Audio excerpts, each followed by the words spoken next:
Today, while reflecting on the lessons from the Bible, I came across a fascinating theme: the three heavens. I have always been curious about this idea and what it really means for us human beings in our spiritual journey. I remember reading 2 Corinthians 12:2-4 about Paul, who was taken up to the third heaven, and how that stirred in me a mix of fascination and confusion. What did he see? What does it mean for our lives?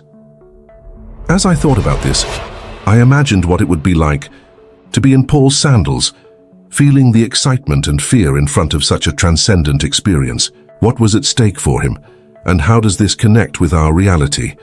The quest to understand these heavens is also the quest to understand our relationship with God and the purpose He has for us. If you also feel this curiosity, you are not alone.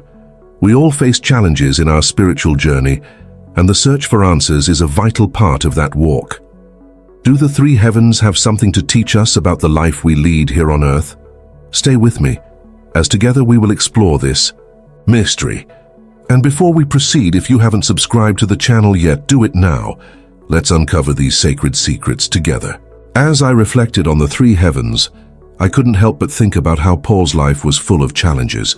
He was not just an apostle, but also a human being who faced difficulties and trials in his daily life.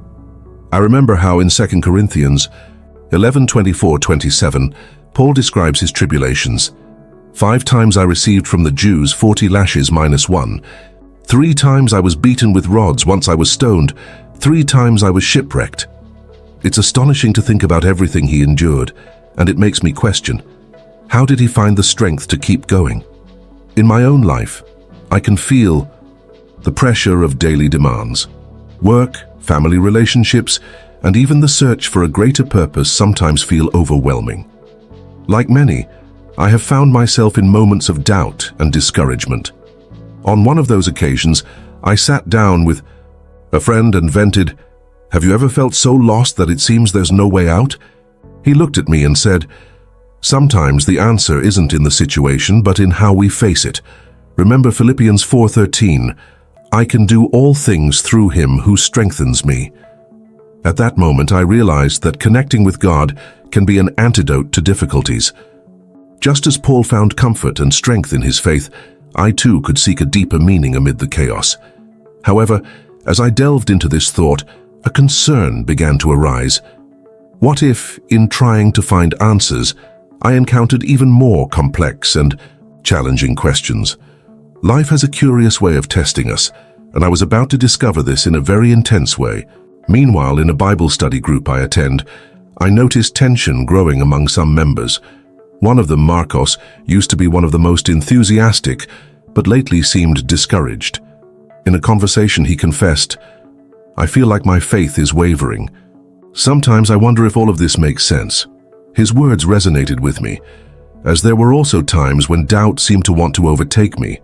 The interaction among us began to reveal fears and insecurities that had previously been hidden, and I realized that the search for answers about the three heavens could actually reflect our own struggles.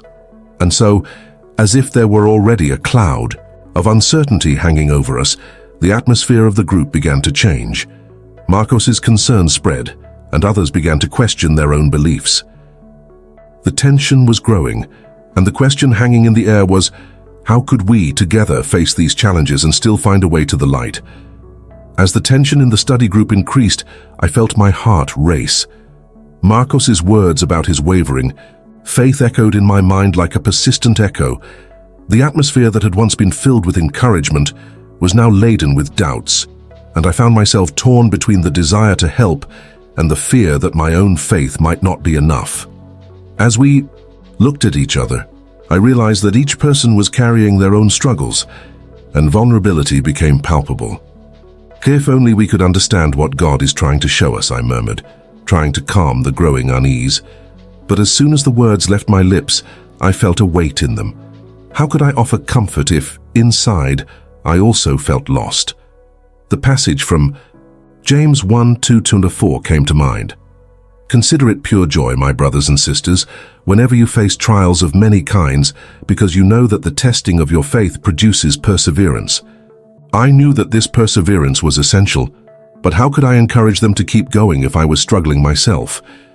As the discussion became more intense, I realized that Marcos's doubt had spread like fire in dry grass. Other members began to share their own faith crises. Anna, who had always been a source of inspiration, now looked down, murmuring, "Sometimes I feel like I'm just following a script, but without knowing what it really means." What had once been a safe space was now becoming an emotional battleground, where each person fought against their own insecurities. The atmosphere was about to explode. Voices were rising and opinions were divided. "Are we just fooling ourselves?" Pedro asked, with a gloomy look. "How can we be sure we are on the right path?" His words cut through the air. I felt the pressure building as if we were all about to collide. In that moment, I realized that our choices and reactions were not just about individual faith, but about the dynamics of the group. Every doubt, every question, reverberated and created fissures that could become irreparable. As the conversation unfolded, a question began to form in my mind. What if, in trying to find answers to our struggles, we ended up drifting even further away from the truth? What seemed to be a simple Bible study was now becoming a battlefield of spiritual and emotional warfare. It was clear that if we didn't find a way to unite our strengths and face our challenges together, we could completely lose ourselves in this maze of uncertainties. The tension was at its peak, and the next decision we made could change everything forever. As the discussion heated up around us, I realized that the choices each of us had made up to that moment were about to have profound consequences. Pedro's questioning of whether we were fooling ourselves echoed in my mind, and I couldn't help but think about how, for so long, I had clung to a faith that now seemed fragile. The weight of the words from James 1:6-8 also troubled me, but let him ask in faith with no doubting, for he who doubts is like a wave of the sea driven and tossed by the wind. How could I, in the face of so much uncertainty, encourage my friends to ask for that faith, if in my heart I was also wavering? Worried and confused looks crossed paths, and with each passing moment, the tension grew. Anna, who had always been a pillar of strength, was now on the verge of tears. What if all of this is in vain? Her question, laden with despair, seemed like a collective cry. I felt the pressure weighing down on us, as if we were all on the edge of an abyss and any misstep could send us plummeting. The choice to stay together in this critical moment was becoming an agonizing dilemma. Being there for others could mean confronting my own doubts and fears. The atmosphere was charged with intense emotions. I struggled to find words that could offer some kind of comfort, but every time I tried, insecurity paralyzed me. The passage from Philippians 4:6-7 came to my mind. "Do not be anxious about anything, but in everything by prayer and supplication with thanksgiving, let your requests be made known to God." Could this be the answer we all needed? Could we pray together to find a way through the doubt? Meanwhile, the decisions we were making began to create fissures within our group. The choice to open up about our struggles, rather than hiding our insecurities, seemed like a necessary yet risky step. The expectation that something would change was growing, but the uncertainty about what that something would mean loomed over us. We knew we were at a critical juncture, and the next conversation could be the key to our redemption or the cause of an irreparable rift. The climax was approaching, and the need to confront our truths was becoming increasingly urgent. As the tension hung in the air, I knew it was time to act. With a trembling but determined voice, I stood up and asked for everyone's attention. We need to be honest with each other. We can't keep carrying these doubts alone. Eyes turned towards me, a mix of surprise and expectation. Anna wiped her tears, and Pedro straightened his posture, as if preparing to hear something important. I'm struggling too, I confessed, feeling the weight of my own words. I'm questioning my faith, and I don't know if I have all the answers, but I believe that if we are honest about our struggles, we can find the strength we need together. The vulnerability of my declaration seemed to break the barrier of fear that surrounded us. A heavy silence settled in, but soon it was broken by Tiago, who also began to share his uncertainties. I feel lost, like I'm navigating a stormy sea, he said, in an almost desperate tone. But at the same time, I feel we need to try. The E. Atmosphere began to shift. We saw our weaknesses reflected in each other's faces. The passage from Romans 12:15 crossed my mind. Rejoice with those who rejoice, weep with those who weep. That was exactly what we needed to do. Together, we began to share not only our doubts but also our hopes. A conversation that could have divided us was now uniting us. Anna, still with a glimmer of tears in her eyes, raised her voice. What if we prayed right now, together? The idea seemed to resonate with each of us.